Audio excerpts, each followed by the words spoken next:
وحده لا شريك له ونشهد أن سيدنا ونبينا ومولانا محمدا عبده ورسوله أرسله بالحق بشيرا ونذيرا وداعيا إلى الله بإذنه سراجا وقمرا منيرا فأعوذ بالله من الشيطان الرجيم بسم الله الرحمن الرحيم قل إن كنتم تحبون الله فاتبعوني يحببكم الله ويغفر لكم ذنوبكم والله غفور رحيم صدق الله العظيم وصدق رسوله النبي الكريم ونحن على ذلك من الشاهدين والشاكرين والحمد لله رب العالمين إلى يوم الدين اللهم صل على محمد كلما ذكره الذاكرون وكلما عن غفله الغافلون معزز سامعین کرام و ملت اسلامیہ کے عزیز نوجوان دوستو، قرآن مجید کی ایک آیت کریمہ آپ حضرات کے سامنے تلاوت کی گئی ہے، جس کا ترجمہ یہ ہے کہ اللہ تبارک و تعالیٰ اپنے کلام مجید میں ارشاد فرماتا ہے قُلْ إِن كُنْتُمْ تُحِبُّونَ اللَّهَ، اے میرے محبوب صلی اللہ علیہ وسلم آپ کہہ دیجئے ان کنتم تحبون اللہ، اگر تم اللہ سے محبت کرتے ہو، اللہ کو اگر تم چاہتے ہو، فاتبعونی، بس میری اتباع کرو، یحببکم اللہ، اللہ تم سے محبت کرے گا، ویغفر لکم ذنوبکم، اور اللہ تعالیٰ تمہارے گناہوں کو معاف کرے گا اور بڑا بخشنے والا ہے۔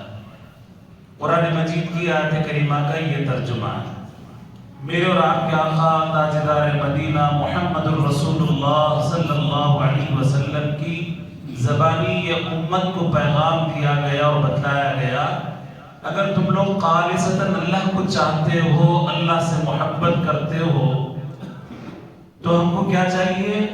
ہم اللہ کے نبی صلی اللہ علیہ وسلم کی اتباع کرنا ہے، محبت کرنا ہے۔ تو اس کے بدلے میں کیا ہوگا؟ اللہ ہم سے محبت کرے گا اور پھر اللہ تعالیٰ ہمارے گناہوں کو بھی معاف فرمائے گا، اللہ تعالیٰ ہمیں بخشے گا۔ جیسا کہ ہم جانتے ہیں کہ میرے اور آپ کے آقا صلی اللہ علیہ وسلم کی سیرت مبارکہ کا ایک سلسلہ چل رہا ہے۔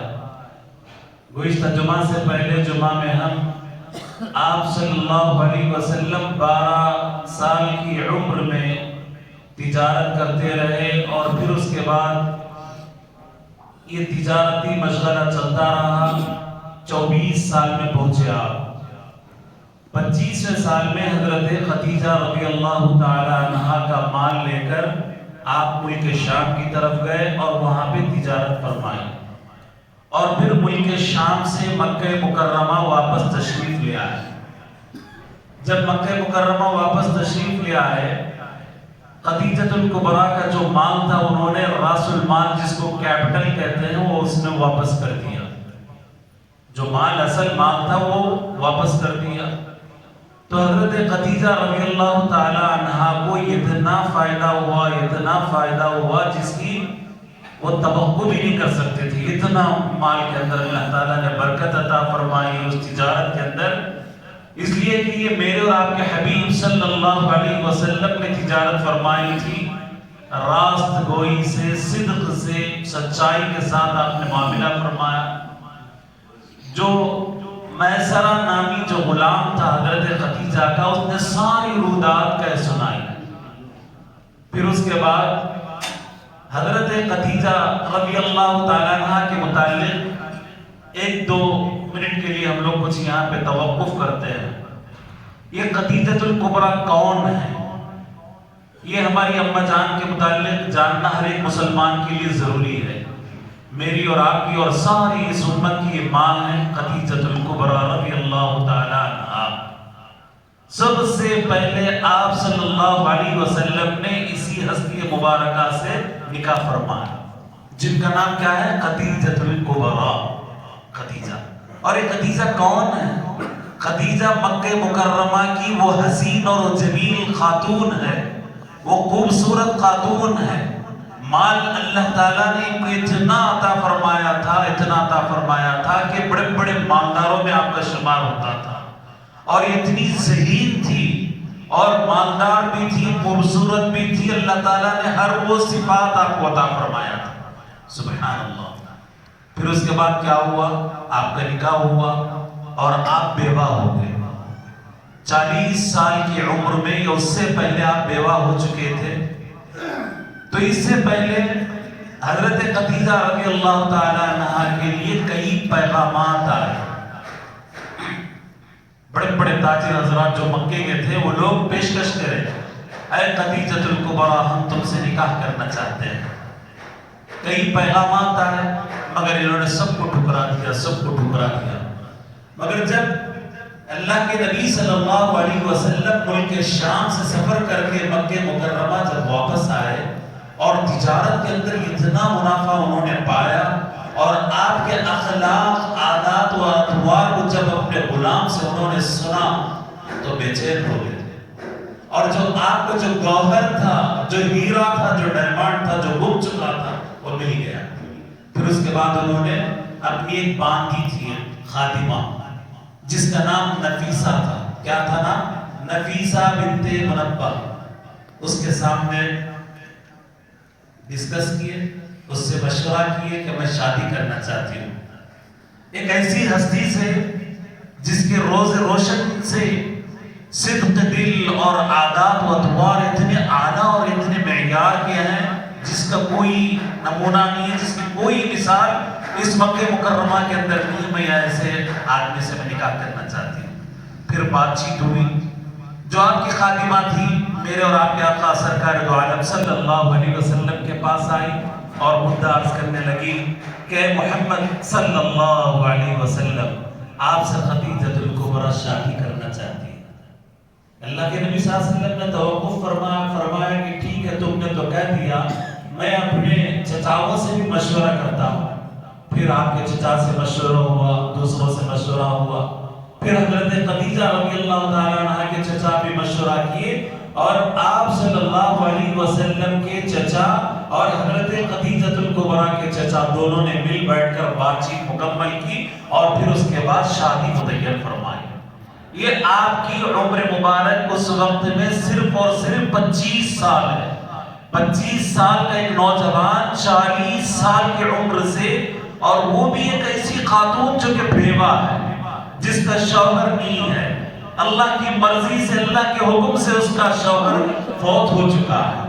بیوہ سے 40 سال کی عمر میں سب سے پہلا نکاح میرے اور آپ کے آقا محمد رسول اللہ صلی اللہ علیہ وسلم نے حضرت خدیجہ رضی اللہ تعالیٰ عنہا سے کیا۔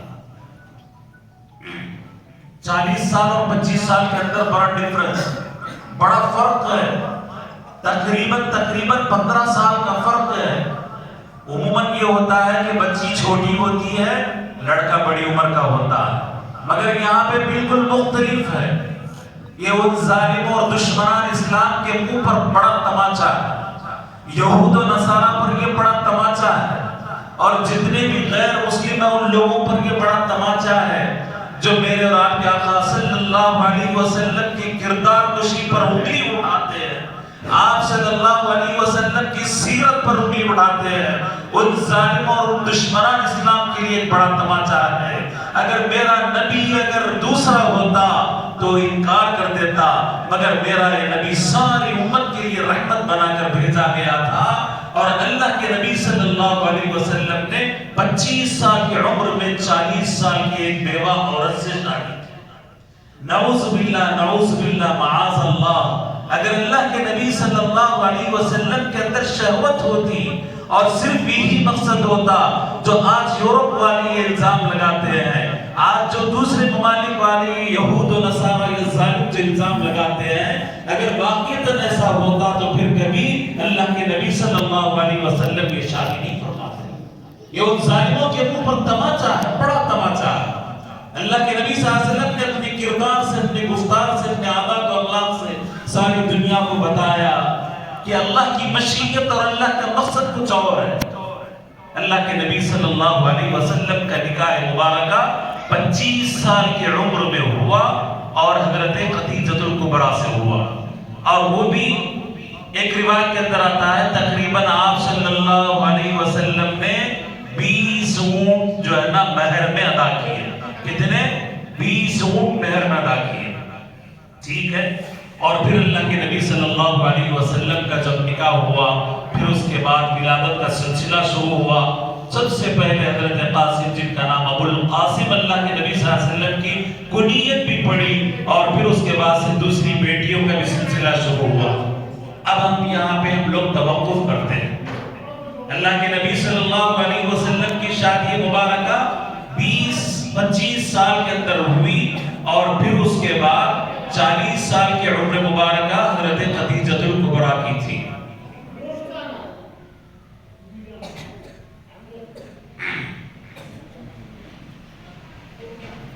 اب تھوڑی دیر کے لیے اب ہم یہاں پہ رکتے ہیں کہ ہمارے معاشرے کے اندر، سوسائٹی کے اندر، کلچر کے اندر بچے اور بچی کی شادی ہو رہی ہے، نکاح ہو رہا ہے.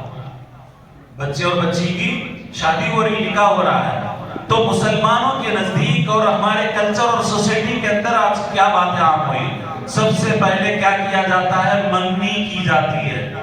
منگنی کے نام پر ایک رسم کیا جاتا ہے جس کے اندر فضول خرچی، بے جا فضول رسم و رواج اس کے اندر آج ہم لوگ مسلمان اپنے اوپر لازم کر لیے. منگنی کا تصور آتے ہی سب سے پہلے کیا ہوتا ہے؟ ایک بڑا شادی خانہ اس کا انتظام ہوتا ہے. ابھی شادی نہیں ہوئی، شادی سے پہلے ایک نہیں سینکڑوں کی مثالیں میں آپ حضرات کو پیش کر سکتا ہوں، اور آپ حضرات مجھ سے زیادہ بہتر جان سکتے ہیں. شہر حیدرآباد کے اندر منگنی کا تصور، رسم و رواج یہ ہے کہ ایک بڑا شادی خانہ بک کیا جائے، کم سے کم 500 لوگوں کی مہمان نوازی کیجیے. نعوذ باللہ من ذالک. اللہ ہماری حفاظت فرمائے، ہماری بیٹیوں اور بچوں کی حفاظت فرمائے، بڑوں کو عقل سلیم عطا فرمائے، خواتین کو عقل سلیم عطا فرمائے جو کہ ان کی عقلوں پر پردے پڑ چکے ہیں. پھر اس کے بعد کیا ہوتا ہے؟ منگنی کی رسم ہوئی. منگنی کی رسم ہونے کے بعد پھر بچہ اور بچی سے یا تو بات چیت ہوتی ہے، آمنے سامنے ہوتا ہے، یا پھر اس کے بعد آج کل کا جو لیٹسٹ معاشرہ چل رہا، ماحول چل رہا ہے، ایک فون خرید کر بچی کو دیا جاتا ہے. نعوذ باللہ من ذالک. پھر اس کے بعد یہ بچہ اور بچی دن میں کئی گھنٹے بات چیت کر رہے ہیں. جو آج کل لیٹسٹ چل رہا وہ بتا رہا ہوں، پرانا نہیں ہے، اپڈیٹ ہے، یہ پورے کے پورا اپڈیٹ ہے. اور یہ پورے کے پورا حرام کاری ہے، حرام کاری ہے. اللہ کے لیے سمجھے کیا چیز حلال ہے، کیا چیز حرام ہے. یہ اللہ کے لیے سمجھے، اور جو چیز حرام ہے اس کو حرام جانے، جو چیز حلال ہے اس کو حلال جانے، تبھی ہم مسلمان. جو چیز اللہ تعالیٰ نے محرمات میں شامل کیا ہے اس کو حرام جانے، اور جو چیز حلال قرار دیا اللہ تعالیٰ اس کو حلال جانے، یہی مسلمان ہے. کئی ایسے واقعات دیکھنے میں آتے ہیں، بچے کے گھر والے یا بچہ فورس کرتا ہے بچی پر کہ تم آج کیا کپڑے پہنے، آج تم کہاں پہ ہے، تمہاری لائیو ویڈیو ڈالو. کرتے کرتے 6 مہینے کے اندر، 1 سال کے اندر یا 5 مہینے کے اندر کئی رسم، کئی منگنیاں ٹوٹ چکی ہیں. اس آوارہ گردی کی وجہ سے، اس بے حیائی کی وجہ سے. مجھے کھل کر بولنے دیجیے. جو چیز حرام ہے، معاشرے کے اندر گناہ ہے، اس کا تصور ختم ہو چکا ہے. اماں بولتے نہیں بچی بات کر رہی، کرنے دو. کیوں کرتی بھائی؟ ابھی تک شرعی اعتبار سے وہ میاں بیوی نہیں ہوئے.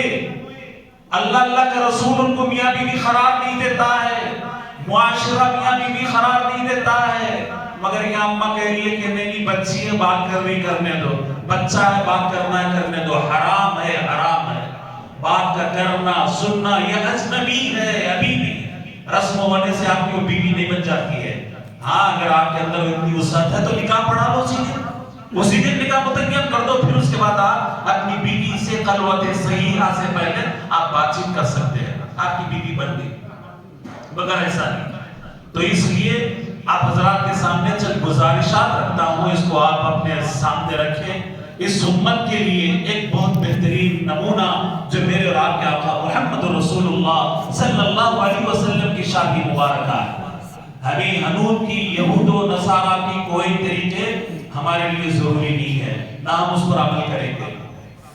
کئی ایسے واقعات ہوئے، رسم منگنی اور پھر اس کے بعد نہ جانے اللہ کی پناہ ایسے رسم و رواج جس کی وجہ سے کئی خاندان اجڑ چکے ہیں۔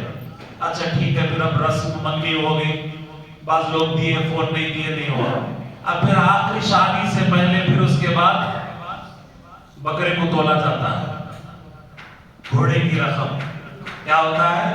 جوڑے کی رقم۔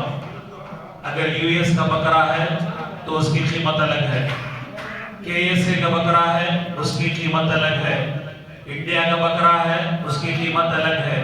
بھائی خرید و فروخت ہوتا ہے، کیا ہوتا ہے؟ خرید و فروخت ہوتی ہے۔ بچہ ڈاکٹر ہے اس کی قیمت الگ ہے، بچہ انجینئر ہے اس کا الگ ہے، آئی ٹی میں ہے اس کی الگ قیمت ہے۔ اس کے بعد کیا ہوتا ہے؟ بکروں کو خریدا جاتا ہے، ناپا اور تولا جاتا ہے کہ کون کتنے میں بکتا ہے۔ اب باہر کا ہے، یو ایس کا ہے یا یو کے کا ہے، نہیں بھیا کچھ بھی جہیز کی تو آپ کو ضرورت نہیں ہے، آپ دینا چاہتے ہیں تو آپ اپنی بچی کو دیجئے خوشی کے ساتھ، صرف اور صرف ایک 50 لاکھ کا بنگلہ دیجئے بس۔ نعوذ باللہ من ذالک، سراسر ظلم ہے، سراسر ظلم ہے، حرام ہے۔ کئی ایسے واقعات اخبارات کی زینت بن چکے ہیں، ٹی ویوں کی زینت بن چکے ہیں، جو آج ہمارے مسلم معاشرے کے اندر دل بڑا تڑپتا ہے، دل بڑا تڑپتا ہے۔ کیا کریں؟ چلیے آگے اس کے علاج بھی دیکھتے ہیں۔ پھر اس کے بعد جب خرید و فروخت بکرے کو خریدا جاتا ہے، تولا جاتا ہے، کہاں کا بکرا ہے، سعودیہ کے ریال ہے یا امریکہ کے ڈالرز ہیں، اس میں بکرے کو خریدا یا فروخت کیا جاتا ہے۔ پھر اس کے بعد نکاح کا مرحلہ آتا ہے، نکاح کا مرحلہ، قاضی صاحب کو بلایا جاتا ہے، پھر قاضی صاحب آتے ہیں، بیٹھتے ہیں، بیچارے بے بس ہوتے ہیں، کیا بے بس لاچار، جن کے ہاتھ کٹے ہوئے کچھ بھی نہیں کر سکتے، آتے ایک رسم و رواج پوری کرتے چلتے پھرتے نظر آئے۔ قاضی صاحب آئے، اب بیٹھتے وہاں پہ، آپ حضرات دیکھے ہوں گے آپ کے بچپنے میں چھوٹے جو بزرگ بڑے حضرات ہیں، پہلے کیا ہوتا تھا؟ دولہے کو کلمے بھی پڑھائے جاتے تھے، پوچھا جاتا تھا کہ کلمہ پڑھنا آتا نہیں آتا۔ آج پھر وہی میں تو یہ کہتا ہوں کہ ایک سفارش کروں گا، پھر سے ایک مرتبہ کلمہ آتی یعنی نماز آتی یعنی اس کی بھی اچھی طریقے سے بچوں سے تحقیق کی جائے، اس لیے کہ ماشاءاللہ ہمارا بچہ تو ایسا ہے کہ انگریزی کے اندر ایسی بات کرتا کہ انگریز بھی شرما جائے، مگر نہ اس کو قرآن پڑھنا آتا، نہ نماز پڑھنا آتا، نہ کلمہ پڑھنا آتا، کچھ بھی نہیں آتا۔ وہی پھر بھی ہم کو غم نہیں فکر نہیں، دلہا بنا کے لا کے سامنے بٹھا دیے قاضی صاحب کے سامنے۔ اللہ کی پناہ یہ رسم و رواج سے اللہ سے ڈرے، جو بڑے ہیں صاحب ثروت ہے، جو ماں ہے باپ ہے، سب کے سب ڈرے، اللہ سے ڈرے، یہ ظلم نہ کرے، یہ ظلم نہ کرے۔ پھر اس کے بعد بچے کو جیسے ہی وہاں پہ بٹھایا جاتا ہے، پھر اس کے بعد قاضی صاحب کے سامنے عقد و نکاح ہوتا ہے۔ عقد و نکاح سے پہلے کیا ہوتا ہے؟ مہر کی تکرار ہوتی ہے، صاحب تو 5 لاکھ لے لیے، 6 لاکھ لے لیے، لڑکی والوں کا اصرار ہوتا ہے کہ نہیں مہر زیادہ دینا، لڑکا اصرار کرتا ہے، لڑکے والے نہیں بھائی 5,000 10,000 دے دو بس کام چل جاتا۔ بھائی آپ لیے 5 لاکھ لیے، 10 لاکھ لیے، پھر اس کے بعد جب نوبت یہاں تک آتی ہے وہیں پہ کہیں نکاح بھی ٹوٹ گئے۔ جب 5 لاکھ 6 لاکھ جب جہیز میں لے رہے ہو، جب بیک لے رہے ہو، مفت کمان لے رہے ہو، کم سے کم اللہ کے لیے شرم کرو، 1 لاکھ 2 لاکھ تو کم سے کم بچی کا مہر ادا کرو۔ یہاں پہ ایک مسئلہ اور ایک بتا دیتا ہوں، جو آدمی اللہ کے نبی صلی اللہ علیہ وسلم کی حدیث مبارکہ ہے، جو آدمی نکاح کرتے وقت مہر ادا کرے اور جو آدمی نکاح کے وقت مہر ادا نہیں کرنا چاہتا، اس کے دل کے اندر نیت ہی نہیں ہے۔ آج کیا ہو رہا؟ زبردستی قاضی صاحب کے سامنے اس کو ٹھوسا جاتا، بولو بولو، کیا بولو؟ 1 لاکھ دیتے بول دو، 1.5 لاکھ دیتے بول دو، جبکہ اس بچے کی نیت یہ ہے کہ وہ دینا ہی نہیں ہے۔ نعوذ باللہ من ذالک، حدیث شریف کے اندر آتا ہے کہ زندگی بھر وہ زنا کرتا ہے، نعوذ باللہ، کیا کرتا ہے؟ زندگی بھر زنا کرتا ہے۔ اللہ سے ڈرے، اللہ سے ڈرے۔ آج ہمارا معاشرہ اور کلچر سوسائٹی کدھر جا رہی ہے؟ لوگوں کو مت دکھائیے، اپنی جھوٹی شان لوگوں کو مت دکھائیے۔ لوگوں کے سامنے اگر آپ کو بڑا بننے کا اتنا ہی شوق ہے، بچی کے لیے 2 لاکھ روپے تب کا تب آپ ادا کیجیے جو کہ اس کا حق ہے۔ اب کیا ہوتا ہے؟ مہر کے اندر ڈنڈی ماری جاتی ہے، یہ بچی کا خالصتاً یہ حق ہے، مہر ادا کیا جائے، مگر مہر اس کے اندر کوتاہی کی جاتی ہے۔ اب اس سے پہلے، شادی سے پہلے بہت سارے رسم و رواج ہوتے ہیں، مہندی کی رسم ہوتی ہے، منجوں کی رسم ہوتی ہے، ہلدی کی رسم ہوتی ہے، اور نہ جانے کیا کیا رسم ہوتے ہیں۔ حیدرآباد کے اندر بہت سارے آج کل عروج پر ہے۔ جتنی بے غیرتی، بے حیائی ان شادیوں کے اندر آپ کر سکتے ہیں، 7 خون معاف۔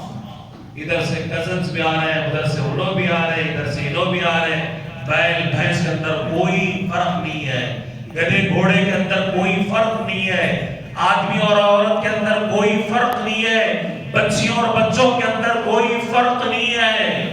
اللہ کے نبی صلی اللہ علیہ وسلم نے ارشاد فرمایا کہ جب کبھی تم نکاح کرو، انا عائشہ رضی اللہ عنہا قال النبی صلی اللہ علیہ وسلم اجعلوا النکاح فی المساجد، مساجد کے اندر نکاح کرو۔ آج یہ ختم ہوتی جا رہا، بڑے بڑے شادی خانے لے جا رہے ہیں، بڑے بڑے شادی خانے لے جا رہے ہیں، اور لوگوں کے سامنے اعلان کرو نکاح کا، اور پھر اس کے بعد مساجد کے اندر اس کا اہتمام کرو، تاکہ اللہ کے گھر کی برکت تمہاری زندگیوں کے اندر آئے، اپنے بچے بچیوں کی زندگی کے اندر یہ اللہ کی رحمت اور برکتیں نازل ہوں۔ اچھا اب آئے، دلہے میں آئے، نکاح کر لیے، اب نکاح کر لینے کے بعد پھر جو ہے نا نکل گئے، معمولی سی کرتے پیجامے میں چاہے، اب پھر اس کے بعد شام میں دیکھنے کا رہتا، پھر ان کا شام میں جو ہے نا ماشاءاللہ جتنی اللہ کی نافرمانی ہو سکتی ہے اتنی نافرمانی۔ آج کل ایک انڈسٹری بن چکا ہے، ناچ گانا بجانا، ناچ گانا بجانا ایک انڈسٹری بن چکا ہے، اور شادی خانے ایک انڈسٹری بن چکے ہیں، کیٹرنگ ایک انڈسٹری بن چکی ہے، 40 قسم کے کھانے، اللہ اکبر، 25 قسم کے کھانے۔ آخر یہ معاشرہ کدھر جا رہا ہے؟ آخر اس کو لگام دے گا کون؟ لگام دے گا آخر اللہ سے ہم لوگ کب ڈریں گے؟ ہر ایک مسلمان کی ذمہ داری ہے، بڑا ہو، نوجوان ہو، عورت ہو، بچی ہو، ہر ایک کی ذمہ داری ہے، ہر ایک کی ذمہ داری ہے۔ آج ہم عہد کر کے اٹھیں گے، ہم اللہ کے نبی صلی اللہ علیہ وسلم کی جو بیٹیوں کی شادی ہوا کرتی تھی اسی کے مطابق ہم لوگ شادی کریں گے، تب جا کر ہماری زندگیوں کے اندر اطمینان اور آئے گا۔ چٹ ممی پٹ گیا، اور پھر طلاق کا ریشو ایسے ہی بڑھتے جا رہا، کوئی نہیں دیکھا جاتا ہے بچہ کیسا ہے، بچی کیسی ہے، نہیں دیکھی جاتی ہے۔ اسی لیے اللہ کے نبی صلی اللہ علیہ وسلم ارشاد فرماتے ہیں جب عورت سے نکاح کیا جاتا ہے تو 4 وجہ سے نکاح کیا جاتا ہے، وَلِمَالِهَا وَلِجَمَالِهَا وَلِحَسَبِهَا وَلِدِينِهَا، اس کے مال کو دیکھا جاتا ہے، اس کے حسب نسب کو دیکھا جاتا ہے، اس کی خوبصورتی کو دیکھا جاتا ہے، اور اس کے دین کو دیکھا جاتا ہے۔ مگر آج پورا اس کا الٹ ہو چکا ہے۔ کیا ہوگا؟ سب سے پہلے وَلِمَالِهَا، مال کو دیکھا جاتا ہے، بچی کے پاس کتنا مال ہے، کتنے فارم ہاؤس ہیں، کتنا پیسہ ہے باپ کے پاس، یہ دیکھا جاتا ہے۔ پھر اس کے بعد جمال کو دیکھا جاتا ہے، وَلِجَمَالِهَا، حسب نسب تو دور کی بات دیکھنا ہی چھوڑ دیا آج کل، حسب نسب کوئی بھی نہیں دیکھ رہا آج کل، کہ بھئی خاندان والے ہیں یا نہیں ہے، عزت والے ہیں یا نہیں ہے، وہ سب ختم ہو چکا۔ بچہ کچھ بھی رہو، کیسا بھی رہو، سب سے پہلے مال دیکھا جاتا ہے بچے کے اندر، بچی کے اندر، سیم ایسے ہی ہے، وَلِمَالِهَا وَلِجَمَالِهَا۔ دین کا تو کوئی تصور ہی نہیں ہے۔ اللہ کے نبی صلی اللہ علیہ وسلم ارشاد فرماتے ہیں جب تم ان 3 چیزوں کو ترجیح دے گو، مال کو اور خوبصورتی کو اور جمال کو جب تم ترجیح دے گو تو پھر فتنے میں مبتلا ہو جاؤ گے، جو آج ہم دیکھتے ہیں۔ اچھا دریافت کرنے کے لیے لوگ آتے ہیں، فائنانسر کے پاس جاتے ہیں، دریافت کرتے ہیں، خصاب والے کے پاس جاتے ہیں، دریافت کرتے ہیں، ترکاری والے کے پاس جاتے ہیں، دریافت کرتے ہیں، مگر مولوی صاحب کے پاس، کبھی امام صاحب کے پاس نہیں آتے کہ بچہ یہ کیسا ہے، کیا کبھی نماز کو بھی آتا ہے، بچہ نہیں آتا، جمعہ آتا ہے یا عید کو آتا، نہیں پوچھتے، ہاں پر تیار ہے، اس سے دین سے اس کا کوئی تعلق نہیں ہے، اسلام اور ایمان سے اس کا کوئی تعلق نہیں ہے۔ ہاں مال اگر اچھا کماتا ہے، آئی ٹی سیکٹر میں کیوں نہ ہو، اس کی رات کی رنگ رلیہ رات میں کچھ گل کھلاتا کیوں نہ ہو، ہم کو اس کی کوئی پرواہ نہیں، بچی کہیں اور جاتی ہو آتی ہو اس سے کوئی ہمیں پرواہ نہیں، پرواہ ہے تو صرف مال سے پرواہ ہے اور خوبصورتی سے پرواہ ہے، اس کے علاوہ ہم کو دین کی کوئی ضرورت نہیں۔ آج معاملات ہمارے سامنے، دین کو ترجیح دیجیے، پھر اس کے بعد نکاح کا مرحلہ ہوا. نکاح کا مرحلہ اللہ سے ڈرے. جو حیدرآباد کی جو شادیاں ہیں نعوذ باللہ اتنا آگے بڑھ چکی ہیں, سارے ہندوستان کے اندر یہ مثال بنتی جا رہی ہے خرابی کے لیے, اچھائی کے لیے نہیں ہے, خرابی کے لیے. 40 ڈشز بنائی جا رہی ہیں, 25 ڈشز بنائی جا رہی ہیں. اور پھر اب شادی خانے کے اندر اتنی بے حیائی, اتنی بے غیرتی جس کی کوئی حد نہیں ہے. ان المبذرین کانوا اخوان الشیاطین. قرآن کیا کہتا ہے؟ قرآن یہ کہتا ہے کہ جو فضول خرچ کرنے والے ہیں یہ شیاطین کے بھائی ہیں. کون ہے؟ شیاطین کے بھائی ہے فضول خرچ کرنے والا. فضول خرچ کیا ہے؟ یہی ہے فضول خرچ. ایک کھانے کے اوپر آپ اتفاق کر سکتے ہیں, اچھے سے اچھا کھانا ایک بنائیے, ایک ڈش رکھیے, مٹھا ایک اچھا رکھیے. نہیں, انہیں 40 ڈش کرا میں 45 کرتا ہوں, انہیں 25 کرا میں 35 کرتا ہوں. اب یہ جو اوپر کا جو طبقہ ہے اس کو دیکھا دیکھیے, اب مڈل کلاس والے کا یہ شروع کرے. اب مڈل کلاس والوں کو دیکھ کر جو نچلا طبقہ ہے وہ سود کو لانا پڑے, مٹی کو لانا پڑے, مگر پھر بھی پیچھے نہیں ہٹتے, پھر بھی جاتے ہیں, پھر بھی اس کے اندر فضول خرچی کے اندر, حرام کاموں کے اندر 1 لاکھ روپے 2 لاکھ روپے صرف 12 گھنٹے کے اندر خرچ کیے جاتے ہیں. اللہ سے ڈرے, کھانے کے اندر بھی اللہ سے ڈرے اور شادی خانوں کے اندر بھی اللہ سے ڈرے. اب خواتین کا تو بولنا ہی کچھ بھی نہیں بول سکتے, اس لیے کہ پورے وزیر داخلہ ہے وہاں پہ, کوئی کچھ نہیں بول سکتے. بیچارے جانے سے پہلے 8 گھنٹے پہلے پوری تیاریاں ہوتی ہیں, بن صبر کر نماز غارت ہو جائے کوئی پرواہ نہیں ہے. غیرت کا جنازہ نکل جاتا ہے. شرم و حیا آج ختم ہوتی جا رہی ہے. جو پہلے زمانے کے اندر شادیوں کے اندر جاتے تھے تو برقعے کے ساتھ جاتے تھے. اگر آج کوئی برقعے کے ساتھ, خدا کی قسم, اگر کوئی برقعے کے ساتھ کوئی اگر عورت چلی جائے نا, اس کو ایسا دیکھتے, گھور کے دیکھتے اس کو. یہ کون سی مخلوق نہیں ہے معلوم, پورے بال کھلے ہوئے ہیں, ڈریسنگ ایسی ڈریسنگ کہ وہیں پہ دکھانا ہے. اس کو کیا کہتے ہیں؟ ریاکاری کہتے ہیں. اللہ کے لیے ڈرے, اللہ کے لیے ڈرے. وہ عائشہ کی بیٹی کہاں ہے؟ ہم ڈھونڈ رہے ہیں. وہ فاطمہ کی بیٹی کہاں ہے؟ ہم ڈھونڈ رہے ہیں. ان شادی خانوں کے اندر, ان شادی خانوں کے اندر ڈھونڈ رہے ہیں. اٹھے میری وہ بچیاں, اٹھے وہ نوجوان لڑکیاں, اٹھے ان فوٹوگرافروں کے اچھی طریقے سے درگت بنائیں. جو باپردہ کوئی خواتین ہوتی ہے, نمازی بھی ہوتی ہے, روزہ دار بھی ہوتی ہے, جب شادی کے لیے جاتی ہے بے حیائی کے مناظر وہاں پہ دکھنے میں آپ کو ملتے ہیں, بے غیرتی کا جنازہ وہاں پہ آپ کو ملتا ہے. فوٹوگرافر آتا ہے. اب یہ دولہا بھی اتنا ہی بے غیرت ہے, ان کے گھر والے بھی اتنی بے غیرت ہے. اب فوٹوگرافر اندر جاتا ہے, ویڈیو لیتا ہے, کبھی بچی کو اٹھایا جاتا ہے, کبھی ادھر پوز لیا جاتا ہے, کبھی ادھر کبھی ادھر. یہ کیا ہے؟ بے غیرتی ہے. ابھی دولہا نہیں دیکھا, ابھی بچی کو صحیح طریقے سے, مگر فوٹوگرافر اندر پہنچا. تو اس لیے میں کہتا ہوں جو نوجوان لڑکیاں ہیں, جو عائشہ کی بیٹی ہے, خدیجہ کی بیٹی ہے, اور اٹھ کھڑے ہوں, ان فوٹوگرافروں کو مار بھگائیں. یہ غیرت کا جنازہ ہے. اسلامی تعلیمات سے ان کا کوئی لینا دینا نہیں ہے, شریعت مطہرہ سے اس کا کوئی لینا دینا نہیں ہے. معزز سامعین کرام, ملت اسلامیہ کے عزیز نوجوان دوستو, اب شادی ہوئی, نکاح ہوا, کھانا ہوا, پھر اب اس کے بعد کیا ہو رہا ہے؟ بارات نکل رہی ہے. بارات کب نکلتی معلوم؟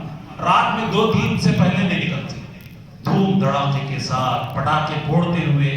آخر ہم لوگ کیا کر رہے ہیں؟ آپ خوشی آپ کے گھر کے اندر ہے, خوشی منانے کا آپ کو اختیار ہے, مگر دوسروں کی نیند کے اندر خلل ڈالنا یہ آپ کے اختیار میں نہیں ہے. دوسروں کی خوشیوں کو چھیننا یہ آپ کے حق میں نہیں ہے. معزز سامعین کرام, ملت اسلامیہ کے عزیز نوجوان دوستو, یہی وجہ ہے آج شہر ہے